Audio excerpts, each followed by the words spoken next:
I come from the belief of like it at certain age after childhood and like being mature, you realize that like people are people, how they have their own traumas. No one gets out of childhood unscathed, and so people are being human and being messy. Welcome to Normalizing Non-Monogamy, the podcast where we interview incredible people from all over the world to hear their personal journeys of self-discovery through the lenses of love, sex, and relationships. Our mission is to show people that they're not alone and to inspire them to embrace their true selves so that together we can open minds and live authentically without shame. We believe everyone's story is powerful and beautiful, yet it's important to remember that everyone does life a little bit differently and that the views and opinions expressed by our guests do not necessarily reflect our own. Additionally, we aren't doctors. Please consult a medical professional for anything regarding your health that you might learn about on the show. Enjoy!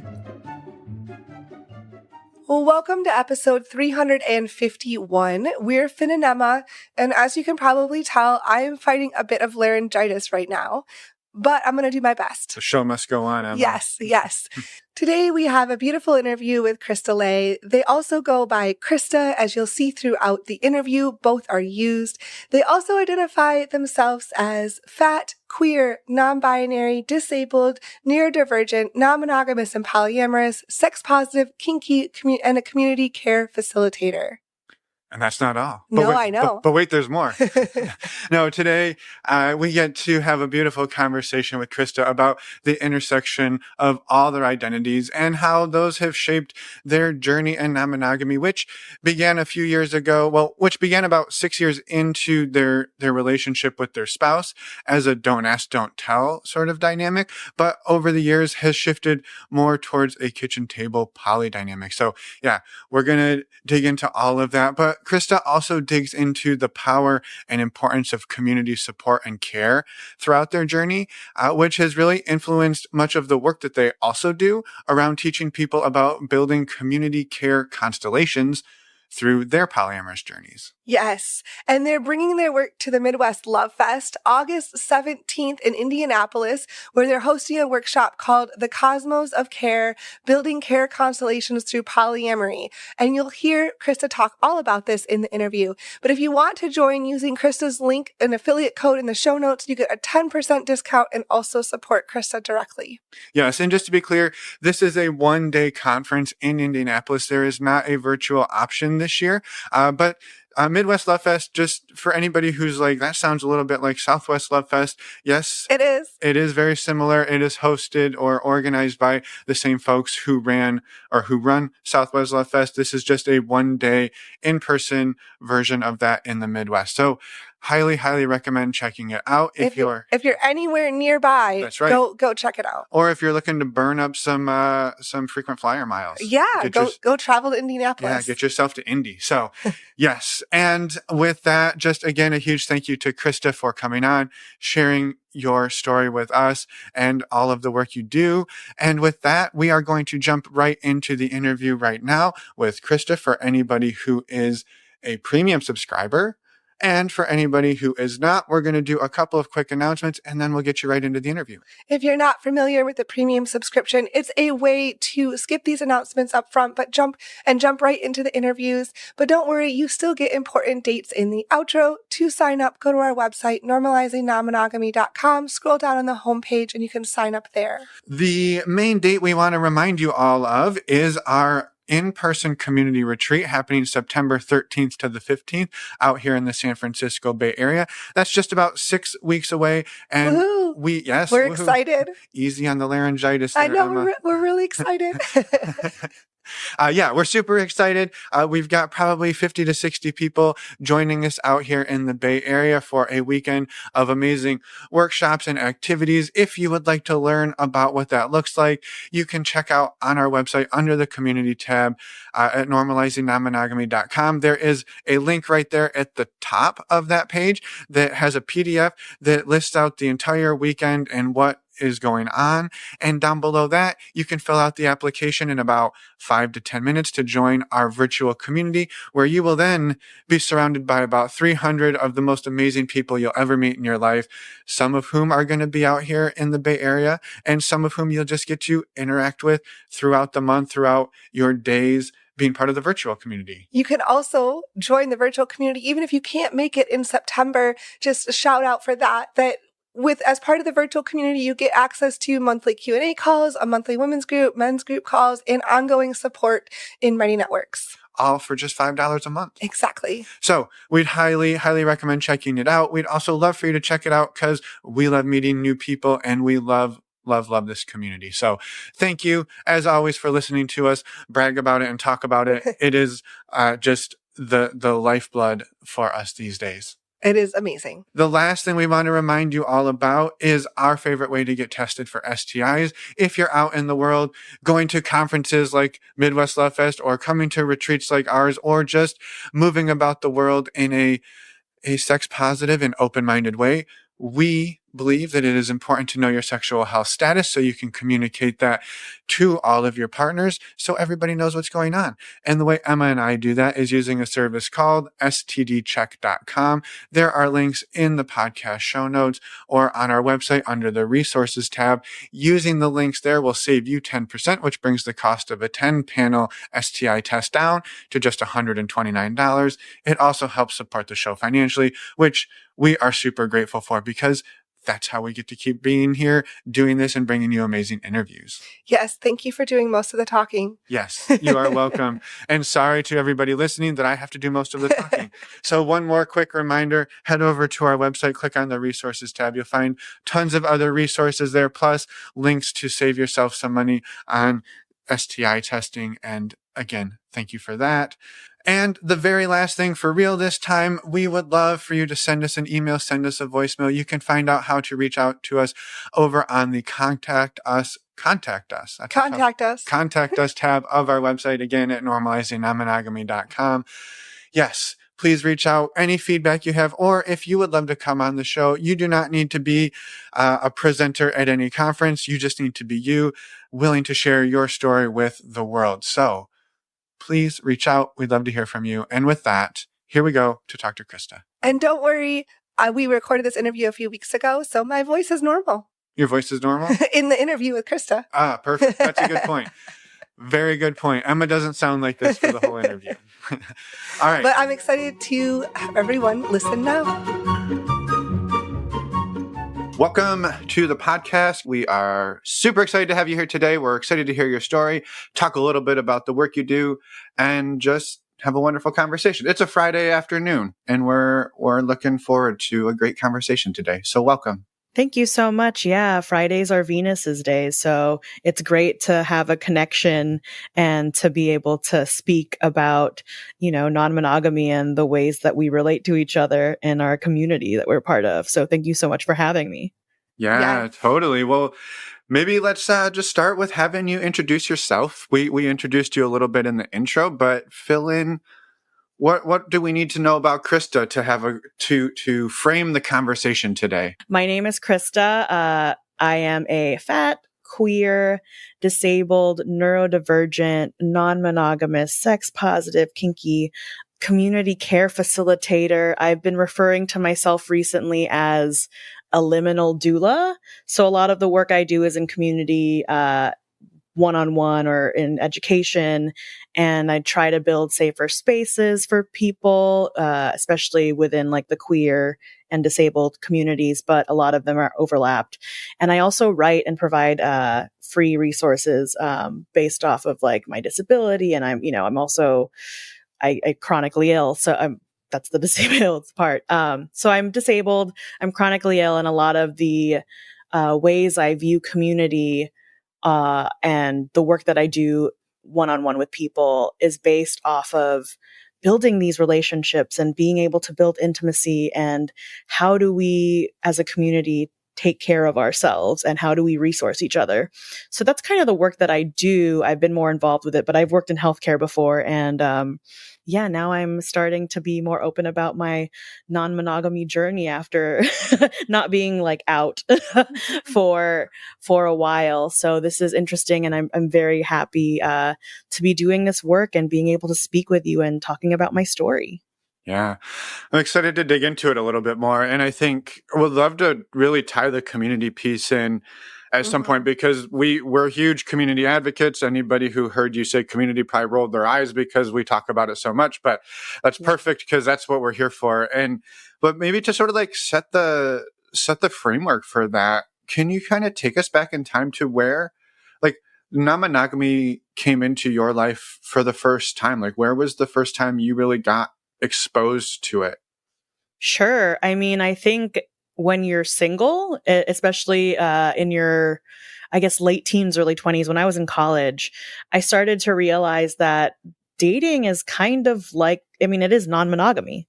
Dating, even in a monogamous setting, is non-monogamy. You are trying to find the right fit for yourself. And, you know, now that I'm polyamorous, and that's how I identify as, now that I'm polyamorous, I'm like, there can be multiple good fits. But I was starting to kind of see the cracks of where traditional monogamy failed. And I'm also a child of the diaspora. My parents are Filipino immigrants from the Philippines. I was born and raised in Hawaii, and Filipino families, if you're not familiar, they're huge. So it's a huge extended family. Both my parents have like 8 siblings each. And so this feeling of like the community and the family kind of takes care of everyone and has this expansive love to give in resourcing. So resourcing is the way that my family shows love. And I realized that, you know, why can't that also be in romantic relationships, you know, and even like friendships? And it's kind of a decolonized view of love, which is why I'm really, I really started to be more non-monogamous. But going into that, starting to date, and when I moved to the Bay Area for grad school, I was on OkCupid and dating around and not really looking. I think right before I left for grad school, I really kind of sat there and I was like, wait, what am I doing? I was like, what am I doing? Why am I trying to find the one? And so I was interested in non-monogamy at that point, and I didn't think I was going to meet my now spouse. I didn't think I was going to meet my now spouse when I started that. So I was just going in like, oh, I'm just going to have fun and like not care. And of course, as soon as I move, I meet this person and I'm like, oh my God, I'm headed over heels in love. So, and we've been together for a decade now. And part of that also like is his story too, is we're a lot of each other's firsts. And so especially like intimacy wise and like, you know, first real, this is my spouse is someone that like I've never lived with a partner before. And he's the first person that I started to live with. And I was also a lot of firsts for him. He's not from America. He's from the Netherlands. And it's interesting to like kind of bring his story in because he was, even though he's older, he was a little less experienced in dating and just was focused on career stuff. So it was kind of a learning journey for both of us. And we kind of we were like very much in love and focused on ourselves. But I think we went in it and I was like, hey, because you aren't as experienced, like I had been dating and like did my slutty phase. I mean, I like to call myself like a demisexual slut. I will make out with almost anyone within reason. I won't do much else, but like, you know, I like affection and cuddles. Yeah. And so because of that, I told my spouse, I was like, why don't we try non-monogamy? At first it was like a don't ask, don't tell thing. And I don't recommend that. It works for some people. I wouldn't recommend it. It's just so much easier now where I am in my life and where we're at in our relationship to just be, I like kitchen table as much as possible, but you know, a mixed, just being open and honest. I felt like, you know, the don't ask, don't tell thing was kind of, it felt like lying by omission, and I didn't feel that it was like a consensual non-monogamy thing. So were you the person who was or was it both like a don't ask, don't tell both directions? Like you were both kind of doing. Okay. It was a both directions thing. And it was, you know, we've talked about it now after, I would say like, because we were so focused on being together, I don't think either of us acted on it. And if we did, like, I really don't, because we've talked about it, and I don't think we acted on it really until like I think it was really like 2020. Like when lockdown started, we were like, okay, like we need more connection and like we need to like start to connect with people virtual, like there needs to be more human connection that I'm not getting because we're stuck in a, lockdown in a pandemic. Yeah. And so I think that, and it's also like my partner and I have lived together, my spouse and I have been together for around a decade now. And so that point we had already been living together for like 5 years. And so it was just like we are always also together. I don't think I've been away from him. Yeah. I mean, we live together. We're very enmeshed. So I'm like, I don't think I've been away from him for more than a month, I think, since we've met, which is crazy. Just that's what being in love is. But I think, during the pandemic, it was kind of like, oh my God, I'm around you all the time. I think everyone felt that. And so I think exploring, the liminal connections and trying to build, not even just like connections with one-on-one, but it was like trying to foster a community online, was hard. And I think that ended up, and we also found local spaces once things started to open up. And I think that kind of like the having the option taken away from us, right? Really felt like, okay, now I need to go do it. And we were already established enough at that point and secure enough in our relationship because we had been together for about, I think like 5 or 6 years when this started. And that's when we kind of moved into more polyamory because I realized like I'm queer, I'm demisexual. I can't really, I'll make it with anyone, right? But within reason. But it's like, I just sexually and like erotic intimacy doesn't come easy to me if I don't feel safe. And that's part of being queer and non-binary and disabled and all these other intersectional identities. But it's also because it just hits better with the emotional component. And so it went from kind of non-monogamy to like opening it up to polyamory and opening it up to emotional connections. And, my partner and I started going plane parties together and like kink events, and they're not for him. He's very introverted. He's very shy, very neurodivergent. I've helped him like, with hooking him. I'm his wing person. Cause he's amazing. I love him. I'll go on and on about, my spouse, Toby, but, I'm his wing person and we're kind of, we don't date together. We date separately, but it's just like, he's so shy that it's cute. And it's like, you gotta go, like, you're an amazing person, like go for it.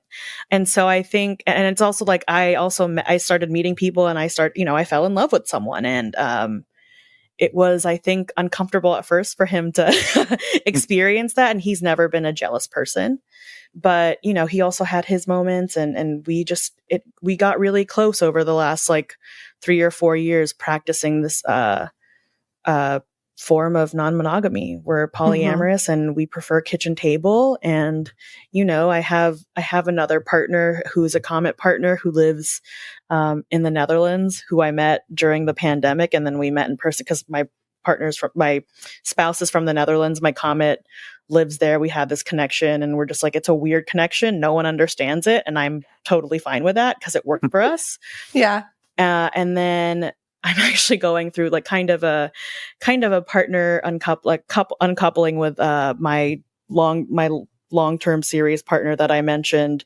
I fell in love with someone and it was long-term, and that kind of started the kitchen table process. And they were very enmeshed in my life, and it's hard now. I'm grieving, and it's I didn't think my death doula education would be helpful, except with the clients, but honestly, it's been helpful for this processing of grief and so I'm lucky to have the understanding and space and care from my community and my like little constellation, my polycule.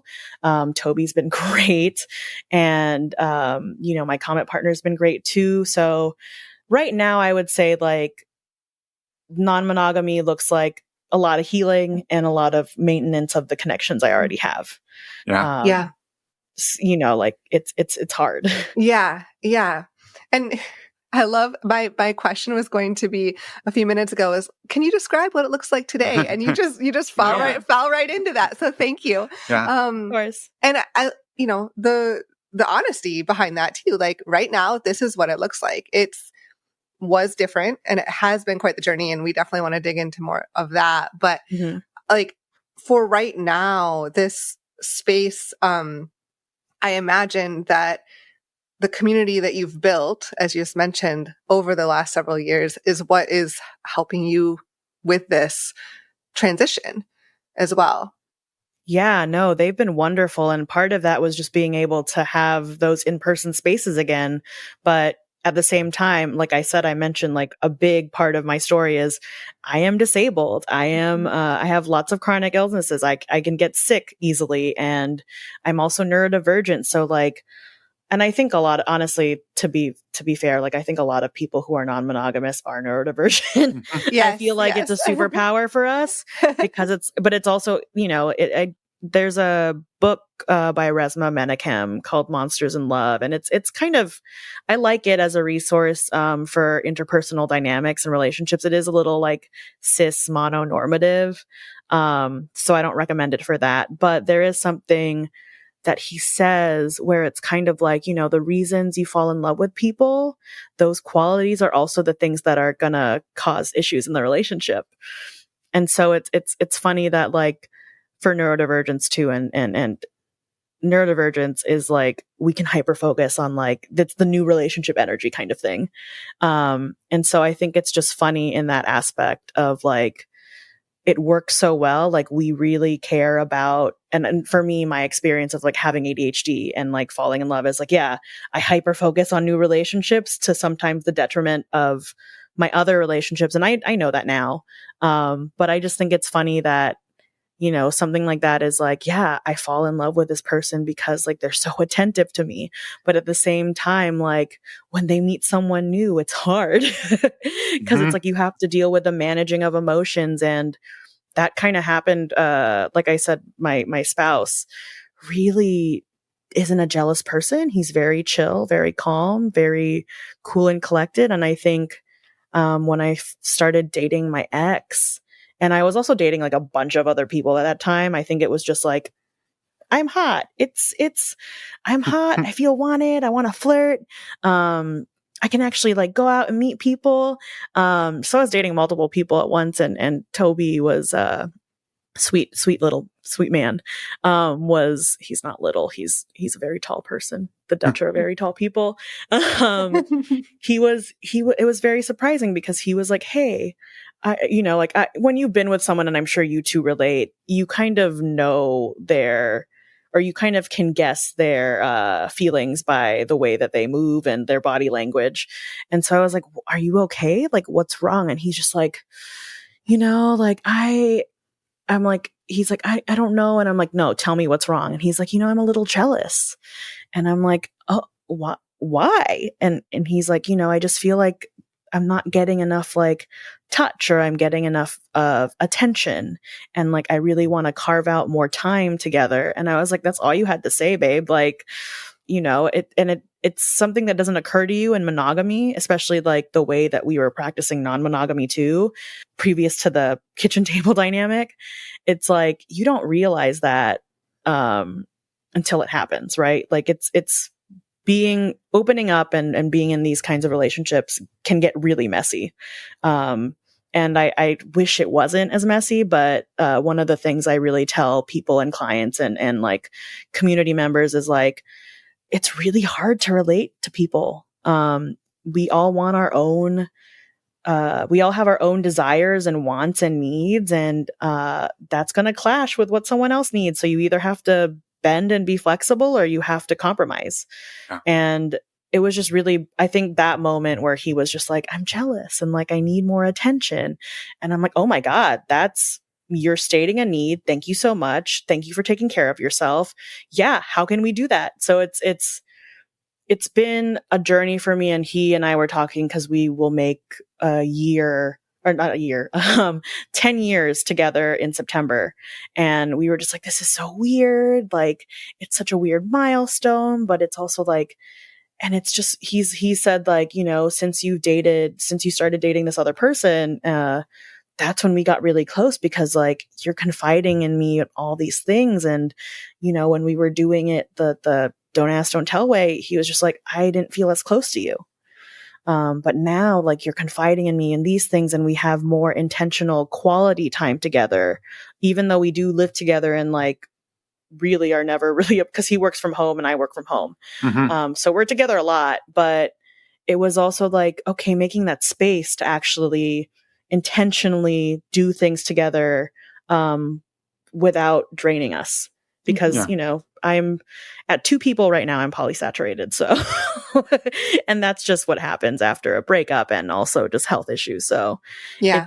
I think it's just been really, I don't love calling, my situation and my, I guess, non-monogamy style, my relationship style as, hierarchical, but I understand that inherently, systemically, I am married to my spouse. So that is a hierarchy. There are things that I can't give other people. I wish I could, actually, I don't wish I could marry multiple people.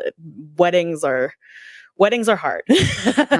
And we did it because it's just legally easiest for us. We like share property together. We have dogs. It's just so much easier. We have like it's a post-nup now, but we had a post-nup. It was complicated with us. So it's hard, right? Like, I just wish that partners had the same other partners had the same rights as like what my spouse and I have. Yeah. So yeah, that's complicated. Yes. No, it's super complicated. And I think when it comes down to it, in some ways, it's really limitations of, yes, there's like the societal structures and the legal structures for sure. But even beyond that, we have our own bandwidth and limitations. And it sounds like you and Toby have gone on this journey of figuring out what that has been like for you, right? That it sounds like for like the first 6 years, you were more or less monogamous, closed, even though it sounds like maybe you had inklings that you were interested in other things. Did I catch that right? Like, it was sort of like a feeling was there, but you two kind of just used those first handful of years to really foster Deepen the foundation. connection. Yeah. Yeah. I would say like it was always on the table. And at some point, if we wanted to, jump on it, that was fine. But life also got in the way. I think we even talked about like opening it up earlier, but I got sick and we had like a hospice dog. Like, life happens. And I think it was the inklings were there. And I obviously, like, it's when life happens, you don't think about pursuing other things, like, it's right in front of you. And we wanted to build a steady foundation before we hopped into any of that. And now we're kind of like in it and figuring it out, and it's messy, but it's beautiful. And even though I'm currently transitioning out of this partnership with, my ex, it's still like, I realized that like kitchen table is really fucking awesome. Because it's also hard because it's like, there was one moment, this is like kind of my core moment of like, yeah, I need to just not be in like a parallel situation. I don't like parallel situations because it's just like, it adds more doubt, I guess. And I'm someone who's like very disorganizedly attached.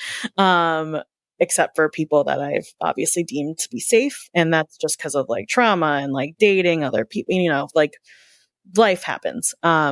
But yeah, it's kitchen table. There was a situation where I think like my ex and Toby, we were just, my ex just like, came over, and I have an open door policy with my community and my little, like, I call them my care constellation, where I'm like, if I'm sick or like whatever, like, you just my door is always open. Just show up. And so my partner, my ex-partner came over, and we were like having dinner together. And like, I really think the friendship between them was very sweet. I'm a little sad that like, it's not as, this is part of grief, but they just sat there, they were talking, they were interacting, we were eating dinner, and then they just sat and made fun of me for like an hour. And I was like, are you two like ribbing on me right now? Like, what is happening? I was like, I don't like this. Why are you making fun of me? But at the same time, I was like, oh my God, like, this is so fun. Like, this is what I want my relationships to look like from now on. I want them to have fun together. I want them to like each other. I want to know that, like, with it's I operate from like a no veto policy, right? Like I can't veto anyone's partners. No one can do that for me. We have our own autonomy. But I do like the kitchen table style just because it adds a dimension of trust, right? Like inherently in terms of like consent, and you learn this in like play parties and like kink events of like, I'm a very big, like enthusiastic and radical, like consent person. And I think part of it is building those connections and the having that wider sphere of extending that love and abundance and intimacy out to people. It adds a layer of trust, and it just solidifies like, okay, if like one of my partners thinks this person is a good person, like I've made a good decision. I have the approval of like my partners. And it that's also hard too, because it's also like what happens when you get in trouble. Like when you have conflict, like the other partners might know about it, or like how, it gets complicated. But it's just like, it's also like how do I put this? It makes you realize how interdependent we are on each other. And that's the wider sphere of like extending out to a community of like, I think the best thing about polyamory and non-monogamy is that it forces people to challenge and unlearn what the Western and like colonized view of love and family and relationships looks like. And I think especially someone who like grew up in a immigrant family, is also like a queer outsider, had to exist on the fringes of society in terms of stigma. And I think those communities and those collectives of people really bind together, because who else do we have but each other? We choose our families. And that's kind of what non-monogamy does, right? Like it brings you into community and kind of forces you to be a responsible and good citizen to each other. So my ethos of leading my life is like lead with love and compassion and try to be in right relationship to others, no matter what that means. And I think that way I can be true to myself and also like honor my own needs, but also be responsible and take accountability for harms or whatever that I've done. And also, exist in good relationship to the other people. And I hope everyone that I interact with also has that same. Right. Yeah. Yeah. That's beautiful. Yeah. I love that. I'm curious, Christa, on the transition, because like just kind of what you're talking about there, like the power of sort of the community and the kitchen table poly dynamic, and sort of with it being out in the open. And I'm curious how that transition for you and Toby went from, hey, we're going to do this sort of don't ask, don't tell, to no, we're going to moving from one style to the other, like moving into kitchen table poly. Like, what did that transition look like for the two of you, and how did you kind of make it? And also, like, what does your kitchen table dynamic look like? Because I think a lot of people say they're kitchen table poly, and I think everybody does it a little bit different. So I'm curious what that really looks like for you. Yeah. So I had a joke that my understanding of kitchen table before my ex came along was like, oh, we all live together and like we have to be enmeshed, and like you're taking, like the open chosen family. And when I was mentioning that to my ex at one point, where I'm like, oh, I don't think we're kitchen table, and they're like, no. Toby and I are definitely more than kitchen table. We're like sister wives, basically. And I was like, okay, that's not true, but whatever. I always joke that like my ex was like a little bit in love with Toby, but Toby's not queer. So like that, we could have been like a throuple, but that wouldn't have ever happened because Toby can't reciprocate that. Yeah. If my ex listens to this, they're going to be like, yeah, probably true.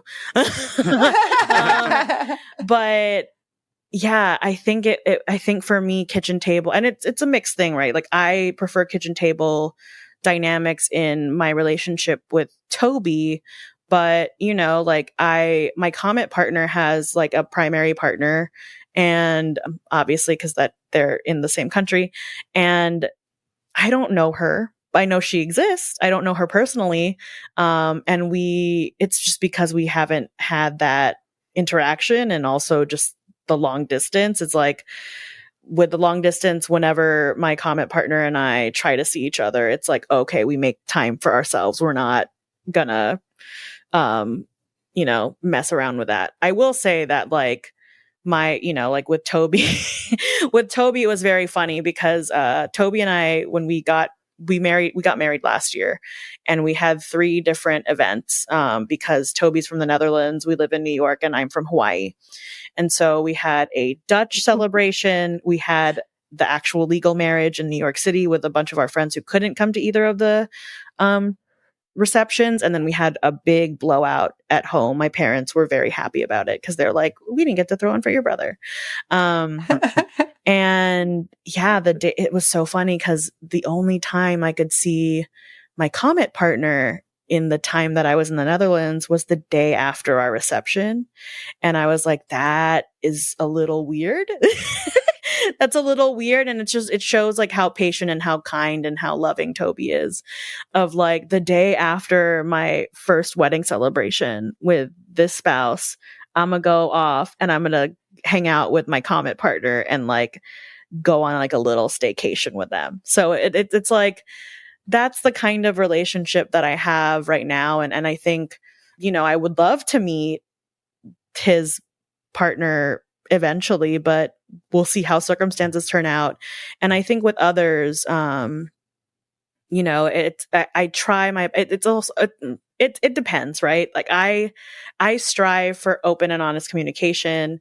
If another partner, I think if I have another long-term partner who lives nearby, I would like to meet their existing partners, just because like it adds an element of trust. And it's like, I also just, we don't have to like each other, right? I just want to know that this person's a good person and that like, they also don't feel like I'm like encroaching or like threatening them. Like this connection is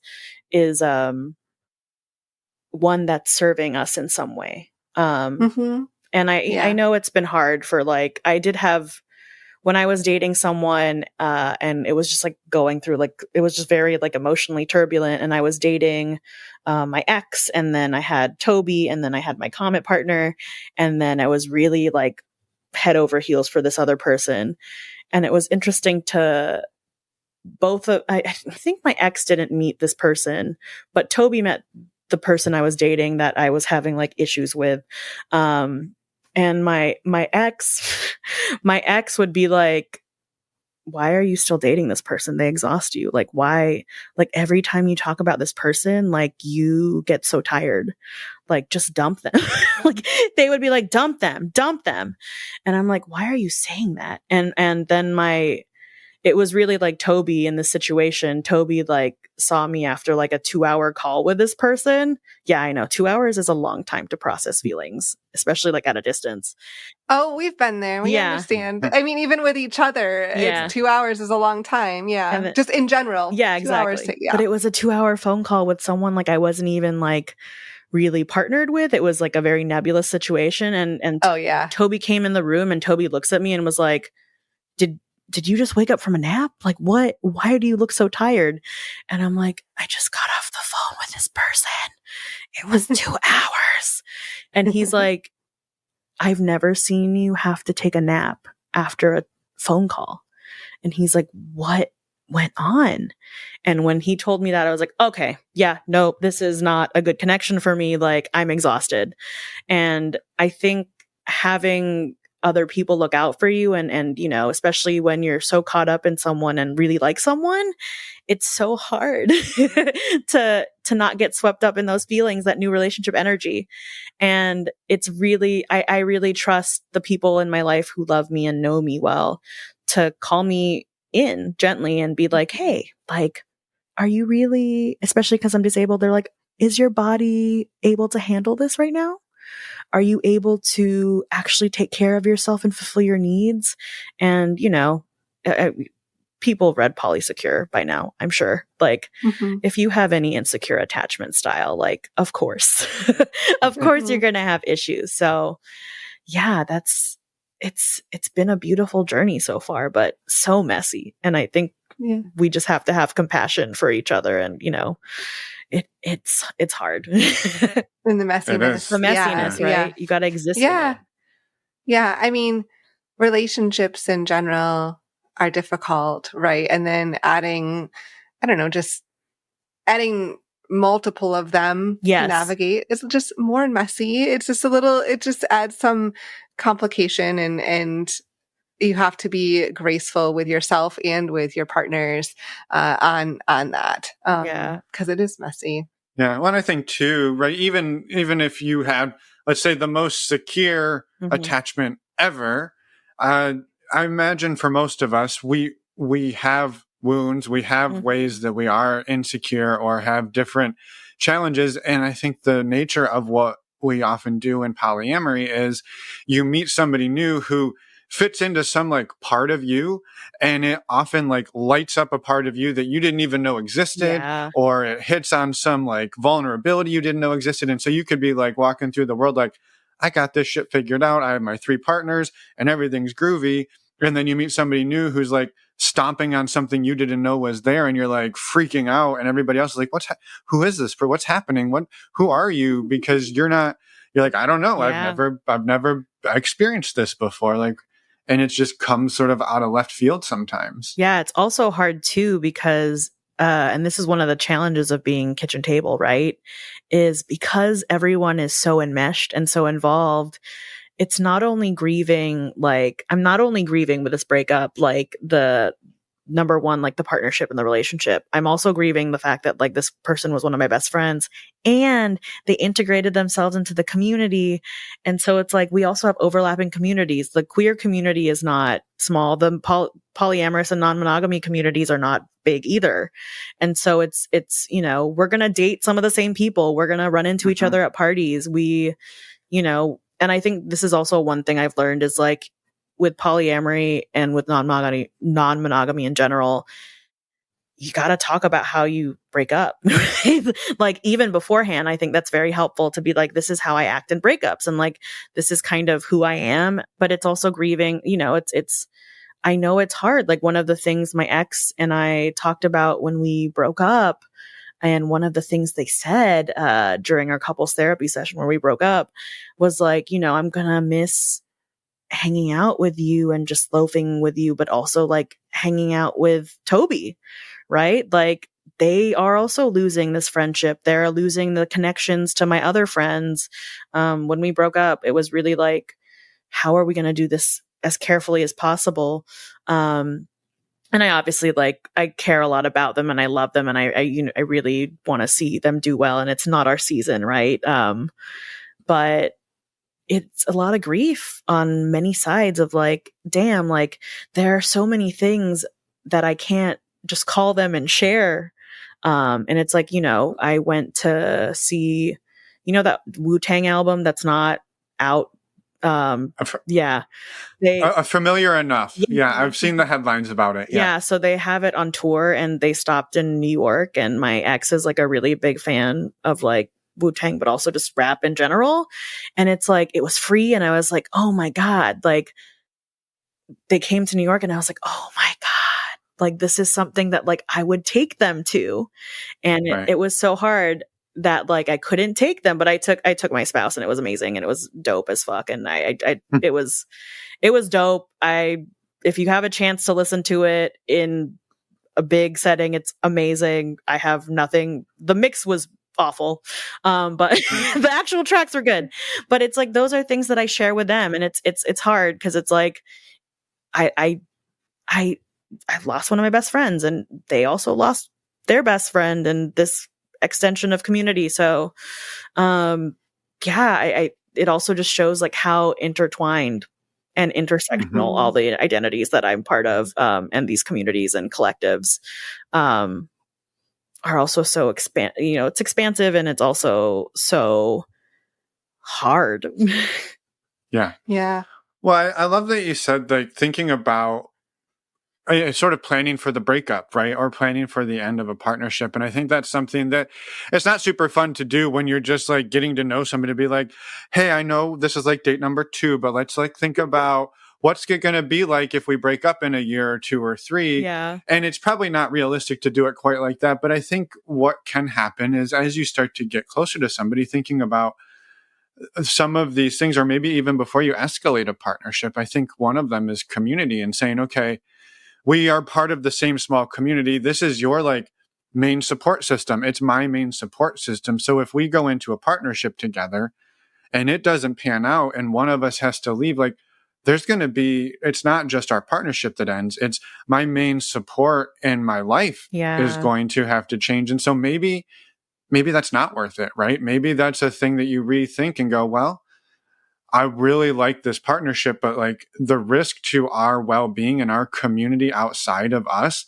is too great to take the risk to try, whatever partnership we're going to do. Or maybe we do it in a different way, right? Like even just being aware and acknowledging that there is going to be impact on the other end can be really, really, really helpful. And I also get that like it's also not really a fun thing to do in the NRE stage is to talk about the end of your partnership that might be coming, right? Yeah, no, I think that was one of the big things. And it's also like this person, I think, was the first serious partnership that I've had long term. That was significant. We were together for about 1.5 years.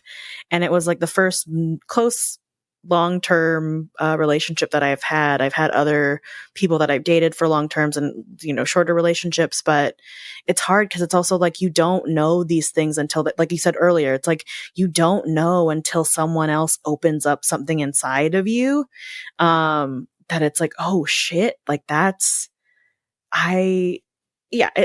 one of those things was like, I wish we had talked about it more ahead of time.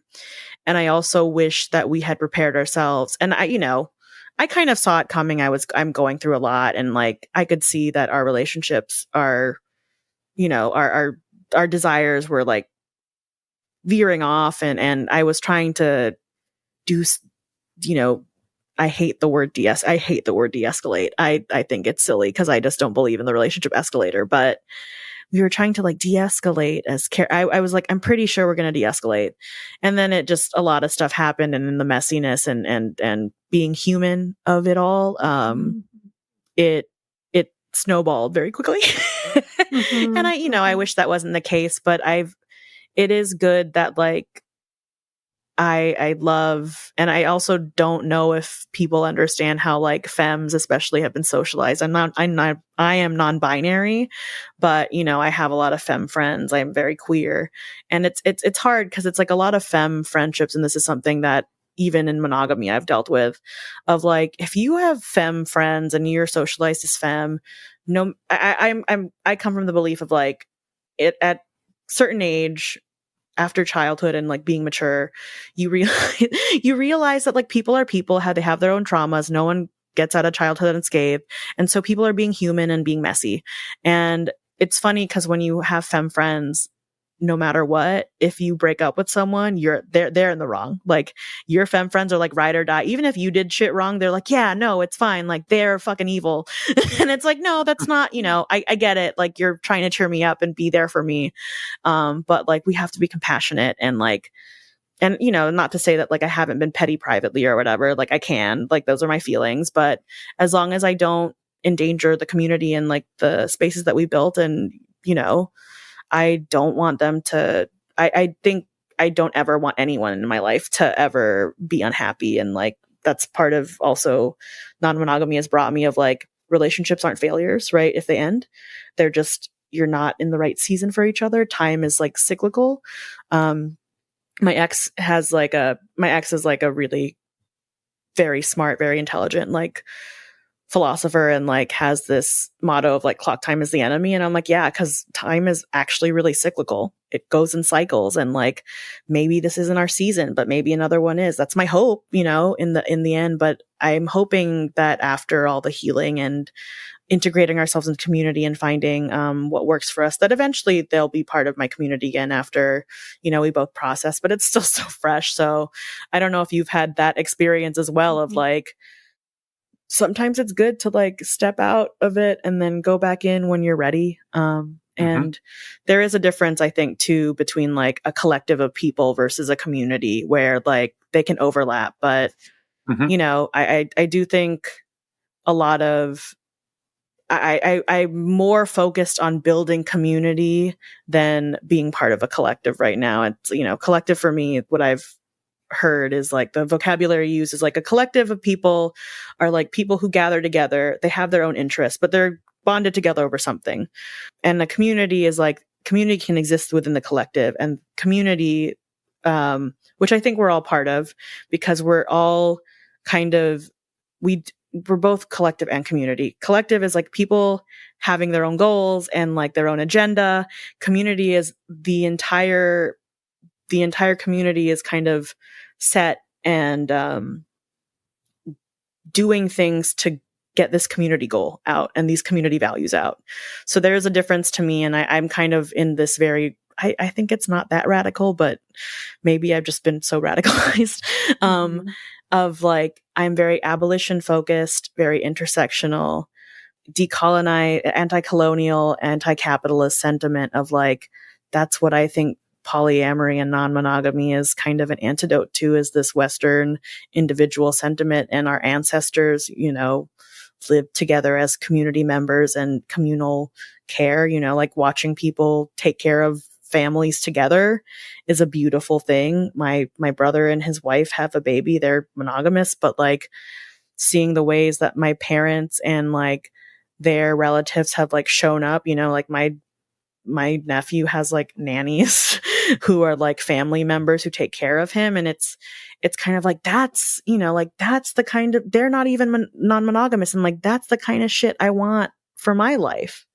And so it's a very decolonized stance. And I do think we can have that with non-monogamy. So, yeah.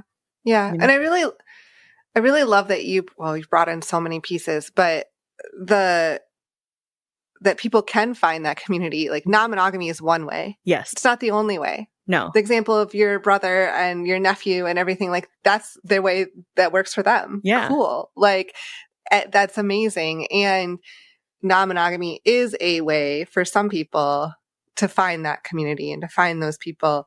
I also really just wanted to comment on like bringing in the process of grief that you've brought in. I feel like just the realness of that, like there's so many pieces you've commented on, many different pieces of like in this transition places where there is grief for you, for your ex-partner, for your spouse, like, and speaking to that, because that's, I mean, I think part of processing through this all is talking about it. Yeah. And I just wanted to say thank you for like bringing all of that in. No, thank you. I appreciate you listening and being able to relate to it. And, you know, it just shows that like, even if we have and are part of all these separate communities, there are so many similarities. Like we are human, right? And we are trying to build connection. I think that's ultimately the core of like, and we forget that, right? We forget that because of capitalism.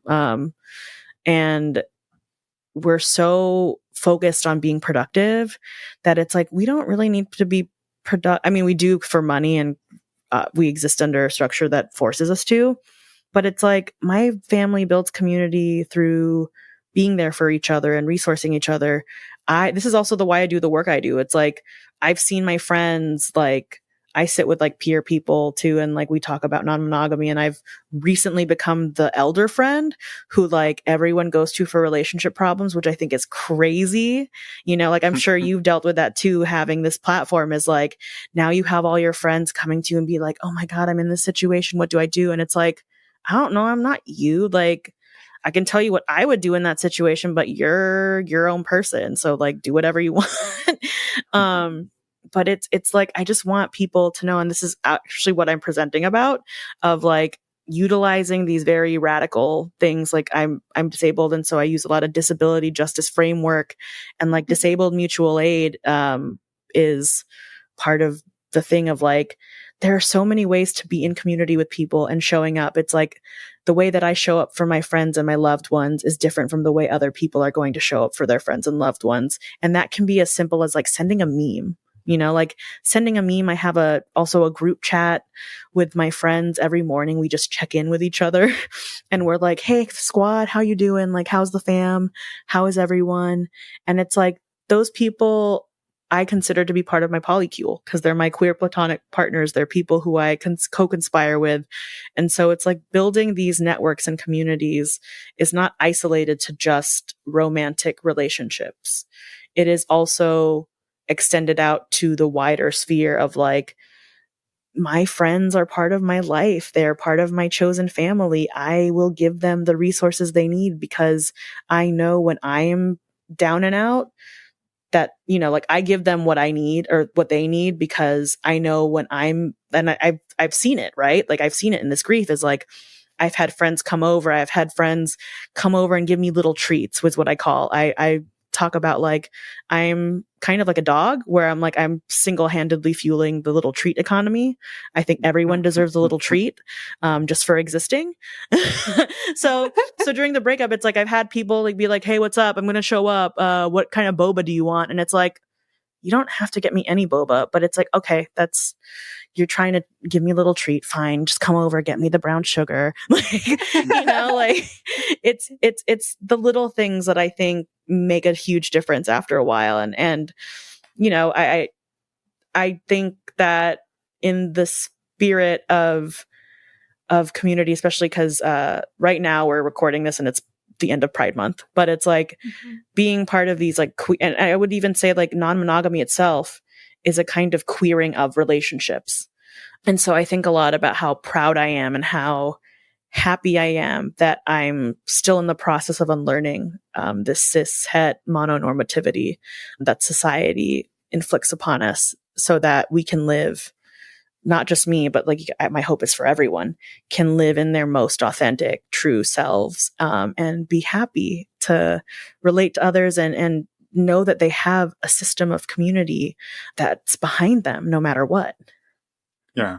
Well, and I think that becomes extra important, right? At the stage where you kind of mentioned a few minutes ago that you and your former partner are sort of thinking, do we maybe need like a full space to really like, you know, take whatever amount of time with whatever it is, no contact, or really giving each other the space to grieve and heal this. And when you can do that and look to yourself and go, okay, I can go no contact with this person and I have my people, right? Mm-hmm. And I can look to them and they have their people. And so I can't be their support through this, but they have support, and they can't be my support through this, but I have my support. And then that gives you both like the time to really heal up all of the wounds so that maybe you can come back and say, well, hey, we can now be in each other's communities again, and we can come and do fun stuff. And I can invite you to the Wu-Tang, you know, performance. And like, we can do the things today that we couldn't do a month into our breakup, but you know, 6 months in, maybe we can, or a year in, maybe we can. And so I think so much of that becomes possible when you have the community support around you that isn't, like you said, they're not other people you're hooking up with. They're just people who've got your back. Yeah. And people who maybe also aren't necessarily vilifying your ex, right? I know that's also like, that's a very heteronormative thing to do, is when you break up, like, fuck that person. Yeah. They weren't right. And then you're like, no, like, not fuck that person. They were amazing. They've got their stuff. I've got my stuff. We'll be circling around in 6 months or a year. So yeah, they'll be friends again. We just can't do it today. Yeah, I think that's really hard for people to understand. And I think it's also hard. I was talking to one of my really close friends earlier where I was just like, it's so funny that when we're younger, we don't realize that, or like we villainize everyone. And, you know, like I think my friends have been very sweet about the whole thing, where it's just like, I think one thing that people should practice is like, asking what you need for like a conversation. So it's like, you know, when I ask my friends if I can vent, I'd be like, hey, this is how I want to vent. Do you have space and capacity to listen to me do this? And also, can you just listen? Can you not like bitch about it? And like, part of it is also like, I gotta be petty. Can you support me in being petty? Like, obviously I don't really feel this way about this person and I want them to have their best life. But and I need to bitch for a minute. Yeah. Can you just let me complain? And I think my friends are also like very sweet in understanding like, yeah, no, we get that. But like, I'm still gonna, you're my ride or die. I'm still gonna like defend you till the end, which I love the loyalty, but it is also like, it's nice to have friends who will like indulge the pettiness with you sometimes. Yep. Because you know, Because sometimes you need to get those feelings out. Yeah. Like, it's not that you don't also feel the other things, but sometimes complaining about whatever and just like being in that space is what you need. dialectics, everyone. Like, this is what Yes. life is about. And so, yeah, I think that is also very heteronormative. And I also just think like people don't understand that that's kind of the way people are socialized, is we villainize anything that's failed or if something ended poorly, which, you know, it's so black and white. It's so harsh. And I think the beautiful thing about non-monogamy, and also realizing the importance of community, because I do consider my friends and my chosen family as part of a polycule and my like care constellation. So I count those people, you know, like I refer to one of my best friends as like my wife, because we, you know, take care of, I babysit her kid when she's busy and working. And, you know, it's really heartwarming to know that like I am now a part of that care team for her, and that like we are queer platonic partners in a sense. Yeah. And helping with like childcare, and like, you know, my best friend's husband got like surgery. And so like we went down and like tried to help them. And it's just like, that's amazing. And that's the kind of stuff that like I wish people understood more when they enter non-monogamy or polyamory, is like, it's not just about the romantic relationships. It's about the wider sphere and the network you're building. And the fact that you can have that with like anyone, I you know, part of what I'm talking about in August is like, there are these concepts that we can apply to any single part of our relationship. And I just think that people need to be reminded of it, because this is what our ancestors did. This is this is how communities took care of each other before industrialization happened. So, I love that you reflected back on that, of like, that is something that we're trying to unlearn as a society, of like, we can't villainize people. We're all just trying to live and exist in our, cause you know, it's not just, I'm grieving personally a lot of things, not just this breakup, but like the collective world. It's like a really hard world out there right now. So I think being compassionate and like giving yourself love, and also surrounding yourself with beautiful, wonderful people, and like even building connections like this, right? Like, this is a podcast episode, but we're also connecting and being able to be vulnerable and providing, you know, we're connecting here, but we're also connecting to other people who are going to listen to this later and see themselves in this conversation or in any of the situations we mentioned. Yeah. Thank you, Christa. I think that's beautiful. And I agree. Like, this is just a, you know, a different version of connection. Yeah. This is our version today, right here, right now. And I love that. And I'd really love for you to talk a little bit more about your presentation in August and what you're doing around that, so that if people are able, they can come and listen. And then I have one other question after that. Sure. Yeah. Also, like, I just want to point out, like, we're on video, and I know we're not going to record this, but it's just very, I had to point it out. It's like, I love the way that you two look at each other and like the little moments. There's so much love there. You can tell.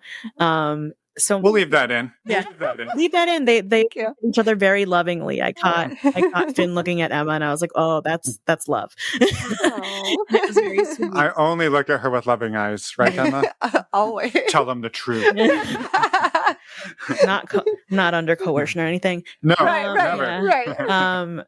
Yeah, so my presentation is called The Cosmos of Care, and it's about building care pods and relationships, kind of designing your own relationships. And I'm basically, it's a 90-minute workshop where I'm going to be talking about like the interconnectedness of like what we exist in this macro system. And there are things like care pods and like, which can care mapping, like what do I need as a person? How do I, what are my values? We're going to talk about what are my values? What is the relationship style I want to be in? What is my self-care plan in case something happens and I'm in distress? So these things that I've taken from like peer counseling, and frameworks from disability justice. And then we're going to zoom out and kind of be like, okay, who in my life can, like, if I'm in a medical situation, who in my life can I actually call to do that? And like, who's willing to be part of this care team? Or like, if I need childcare, like, who can I rely on? And so that's not just a like non-monogamy thing, though it's easier with non-monogamy. Like, you can have different people in different pods, but you can also have the same people fulfilling different areas of your life in pods. So what we're going to do is we're going to talk about like what we value, what we want, how we prioritize ourselves, like what are self-care things, like what music do I want to listen to when I'm sad, you know, like simple things like that. And then stretching it out to like, well, who would actually want to be a part of this care plan with me? Who is the person that's like, if I'm feeling crappy at like 2 a.m, who am I going to text in the late night ennui, like with the late night ennui to like give me that support? And so I'm going to teach people and remind people like, this is kind of, these are different frameworks we can use, and you take what you need. And at the end, hopefully we'll design something for you to take home and we can talk about it. You know, like I'm excited to talk about it with people, and it's a very interactive workshop. There's going to be a lot of like drawing and like, I don't really know how it's set up, but I'm going to say like floor and marker time. And just talking. And I'm really excited to help people build and design kind of their care self and interdependent care plans. And webs. Yeah. That's beautiful. And I wish we could be there. But I'm excited to hear how it goes afterward. If people want to join, links will be in the show notes, but can you tell us a little bit about how people could join? Yeah, sure. So they can sign up. The link will be in the bio, and there's a discount to a 10% discount if you use my code Christa Lei. But basically sign up. It's 1 day. You can show up to as many workshops as you want. It's going to be in Indianapolis, and it's a 1 day conference. I think that runs from like 9 to night. Like it's the morning and I'm in the afternoon around 2:00. So for you people who want to travel in or want to sleep in like I do on a Saturday, that's why I asked for like a later time. I think there's also going to be like a bunch of like networking opportunities and like breakout groups and like party afterwards. So, you know, I'd love to have people see each other, and I'd love to see some of you in person if that's possible. Yeah. Amazing. Well, yes, links to your link will be in the show notes so people can save the 10%. And that link also helps support you, which is amazing. Yes, thank you. And yeah, definitely check out Midwest Love Fest, which is an offshoot of Southwest Love Fest. People have heard us talk about in the past. We've been to in the past. So definitely check it out. Yeah. I'm excited for you. Yes. Thank you. And then you also do other work. I just wanted to make sure you have an opportunity to plug that as well. Yeah. So I write, and I have a Substack called isthiswhatyouwant.org. And I write about disability and kind of the intersections of like mental illness and being non-monogamous. I talk a lot about grief. And then I also do workshops like this. So I don't think the one in Midwest Love Fest is going to be recorded, but I will, if there's enough interest, I will record it. And so you all can have that for your, probably will offer that up. But I also do one-on-one, peer consulting, and I'll sit with people. I do death doula work. So that's either in person or, virtually. And I do patient care advocacy because I'm a disabled person, and I want to help people who are both, who are struggling with their care and struggling with like medical trauma or whatever. So it's like, I'm here for like relationship peer advice. I'm here for helping navigate systemic hardship. So like the healthcare system is the big one, mental health access, and then I'm also here for end of life and death care. And that's really cool because if I get to sit with people, it's not only, this is a example of community of like, I not only help the dying person, but I'm also helping the caretakers and the family of that grieve. And so providing them education, and I do workshops, and there's going to be I do like potlucks too, where you get to come in and, have dinner, bring some food, and then we just talk about, either death or deep topics, or like I had one where it was like a debate night. It was crazy.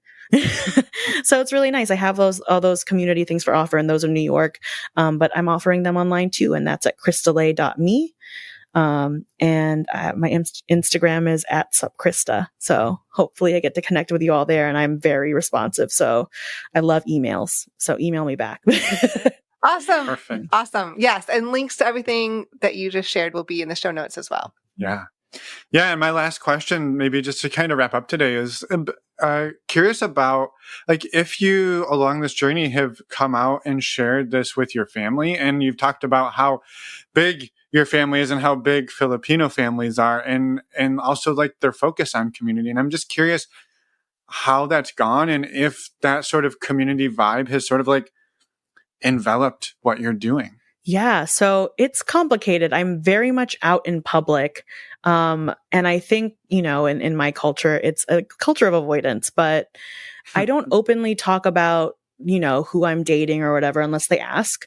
But my brother knows, my brother has talked, my parents are the ones who I'm mostly like, I don't talk unless they ask for it, but, they know I'm queer. They know I'm non-binary. So like, it's about time, it might be about time for that. But my whole extended family knows. They follow me on social media. I'm sure my parents are aware of it. And I'm sure they're also aware that I'm going through a breakup right now, but they're not going to ask me about it unless, they need it. They're kind of like very, they are big on community care, but they are very like stoic. But, I was on another podcast talking, that just came out, and I talked about it. My cousin, ended up listening to it, and my cousin reached out and was like, "Hey, like, I really loved hearing you talk about this." And I'm like, "Oh my God. Okay, like cool." So it's been really cool to see like my family's reaction if they listen. And, some of them have reached out privately, and they know I'm different, like, my wedding, I had, my non-monogamous friends come, and I also had like a drag queen at my wedding. And my cousin was just like, "Yeah, no, we've always known Krista's a little weird, and like, we'll just do this. So like, it's, we get it. So it's not unusual to us. The adults might be like a little, weirded out by it, but like they understand, they know that they're weird." And I'm like, yeah, that's kind of how it is. It's I think they like the community aspect. They know about the presentation. And it's just weird to like hide certain things from them, right? Like, it's like, I'm not lying, and I'm not being like, I'm being vague on purpose, because if they are interested, they'll go out and seek the information and I'll tell them. But it is one of those things of like, because of me being queer and like having these marginalized identities, I also try to keep myself safe. So I think my extended family knows. They ask about it. They talk about it. They're very active about it. My immediate family is aware of it. I think the only person who really engages is like my brother and my sister-in-law, and, the rest of are kind of just like in their own world, which is fine. But they do love, and I think they think it's funny that I am so involved in my community, and so into building community spaces. 'Cause my family is also like, they also run small community businesses. So it runs in the family, I guess. Yeah, it does. Amazing. Well, thank you for sharing that, and for sharing everything you did today with us. It was a wonderful conversation, and I'm really glad that we got to talk today and get to know you a little bit better. Yeah. Yes, thank you so much. I can't wait for our paths to cross again soon. I know. I'm so happy that you were able to give me the space, and I love talking to you all too, and seeing and witnessing the love, like witnessing the love and the joy that comes from connecting like this, and also, witnessing it with you too as well. Amazing. Well, thank you. Yes, thank you so much. And have a wonderful New York City day. I know by the time people are listening to this, it might not be as hot, but you're in a heat dome, so stay cool. And it might still be hot. It might still be hot. It might still be hot. Heat dome round 3 by then. Who knows? I know.